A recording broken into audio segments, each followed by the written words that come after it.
এত শক্তিশালী প্রেসিডেন্ট আর সেক্রেটারির আগে আসেনি, তো আশা করি সবচেয়ে ভালো কাজ হবে ভাইয়া। এসে আমাদেরকে মালা পড়িয়েছে, আমরা নিপুলকে মালা পড়িয়েছি। আমাকে সকালে কালকে মাহমুদ কলি ভাই ফোন করেছেন, আমাকে কংগ্রেচুলেশন জানিয়েছেন। আজকে চ্যানেলে লাইভ ছিল, ওইখানে মাহমুদ কলি আমাকে শুভকামনা জানিয়েছে।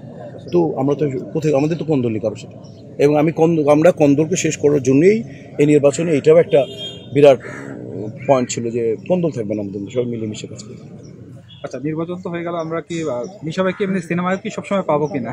ডেফিনেটলি আমরা তো ওইটা রুটি আমার তো মানে এই তো আজকেও আসে যে মানে কালকেও যে একটা ছবি সাইন করবো আমি, এবং আমার একটা ছবি, দুটো ছবি ডাবিং বাকি আছে, এই যে ডার্ক ওয়ার্ল্ড এবং আলি ছবি। যদি গলার অবস্থা খুব খারাপ, ভালো হলে প্রথমে দুটো করবো, তারপর আমাকে ঢাকা দেশের বাইরে ছবি শুটিং করে যেতে হবে। আরেকটা বিষয় হচ্ছে যে বিগত দিনের কমিটিগুলো নিয়ে নানা কথাবার্তা আছে, এবারেও কিন্তু অনেকে রসিকতা করে বলছেন যে দুজন ভিলেনের হাতে এসেছে নেতৃত্ব। আসলে এই কথাগুলো আপনারা আপনাদের কাজ দিয়ে আসলে নায়ক সাজতে পারবেন কিনা বা নায়ক হতে পারবেন? মানে তোমার ধারণার নায়করা ভালো কাজ করে না, বিষয়টা এরকম না, মানুষ রসিকতা করে বলছে। তোমার চেহারা একটু নায়কের মতো তৈরি হবে, নায়ক নিয়ে বাংলাদেশের নায়কদের নিয়েই তো তোমরা ওটা বাদ দিয়ে। সেটা হচ্ছে যে হ্যাঁ, মানে আমরা দুজন মানুষের কর্মকাণ্ড দিয়ে মানুষকে বিচার করে যাই। দিদির সাহেবকে তুমি দেখো, প্রায় 30-35 বছর যাবো, আমি প্রায় 30-35 বছর কাজ করছি। তো আশা করি, মনে করো এত শক্তিশালী মানে কি বলবো, এত শক্তিশালী প্রেসিডেন্ট আর সেক্রেটারির আগে আসেনি, তো আশা করি সবচেয়ে ভালো কাজ হবে ভাইয়া। নিজের বিগত 2 বছর না, এর আগে যেভাবে কাজ করেছিলাম না, তার থেকে ভালো কাজ করতে আমি চেষ্টা করবো ইনশাআল্লাহ। দীপজল ভাই কিছুক্ষণ আগে ঘোষণা দিয়েছেন যে তিনি 50 জেলাতে সিনেমা হল বানাবেন, নিয়ে চেষ্টা করবেন। তিনি বলেছেন যে উনি চেষ্টা করবেন, করেছেন, ঘোষণা দিয়েছেন, এটা চেষ্টা করবো বলছেন। চেষ্টা এরকম আর কোনো আছে কিনা আপনাদের পক্ষ? না, আমাদের পক্ষ থেকে বললাম না যে আমাদের যেগুলো সরকারি যেগুলো করে, সেগুলো অনুদান করে।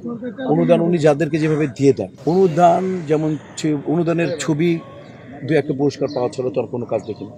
এতে সাধারণ মানুষের কোনো উপকার হয় না। একটা সিনেমা হল খুলি না, অনুদানের ছবি কখন রিলিজ হচ্ছে, কোথায় রিলিজ হচ্ছে আপনারা বলতেও পারবেন না। আপনারা বলেন যে হল থেকে নামিয়ে দিয়েছে বা এরকম। তো আমরা অনুদানের ছবির ব্যাপারে আমরা বলবো যে কমার্শিয়াল ছবিকে, এফডিসি ঘরানার ছবিকে যাতে বেশি দেওয়া হয়, এটা আমরা আমাদের প্রস্তাবে আছে ইস্তেহারের জন্য। আমরা মন্ত্রণালয়ে বসে বলবো যে সাধারণ মানুষের বিনোদনের জন্য তো আমরা কিছু করি, সাধারণ মানুষের বিনোদনের জন্য কী দরকার, ছবি একটা অপরিহার্য অংশ। সেই জায়গা থেকে আমরা চেষ্টা করবো যাতে বাণিজ্যিক ছবিকে অনুদান বেশি দেওয়া হয়। স্যার ভাই, সব কিছুই তো আসলে ডিপজল ভাইয়ের হাত থেকে, সবাই বলে যে সব কিছুই ডিপজল ভাই করবে, আপনি মানুষের জন্য কী করবেন? মানে আমি তো এর মন্ত্রণালয়ের কথা বললাম, আমি যা বললাম এটা সব ইসের কথা বললাম, যে যেটা মন্ত্রণালয়ের কথা বললাম, যেটা আমার পক্ষে সম্ভব সেটা বললাম। ব্যক্তিগত কে করলো সেটা তো আলাদা ব্যাপার, ব্যক্তিগত করাটা সেটা আলাদা ব্যাপার। তো উনি হল বানাবেন ওনার জন্য, বা তুমি হল বানাবো তোমার জন্য। চলচ্চিত্র কল্যাণে যেটা করবো সেটা পরিশোধ করবে, সেটা মিশা দিব্যের পরিশোধ করবে। সেই জন্য ব্যক্তিগত আমি তো কিছু করতে পারি না। আমি ব্যক্তিগত উদ্যোগ নিয়ে আমি এখন পজিশনে আসছি, আমি এখন আমার দায়িত্ব পেয়েছি, দায়িত্ব আমাকে কী কী করাবে সেটা আমার দেখা। আর ব্যক্তিগত করাটা তো আমি আলাদা। তুমি একটা শার্ট কিনলে, তুমি দিব্যল সাহেব একটা শার্ট কেনার ব্যক্তিগতভাবে সামর্থ্য আছে, মনে করো 5,000।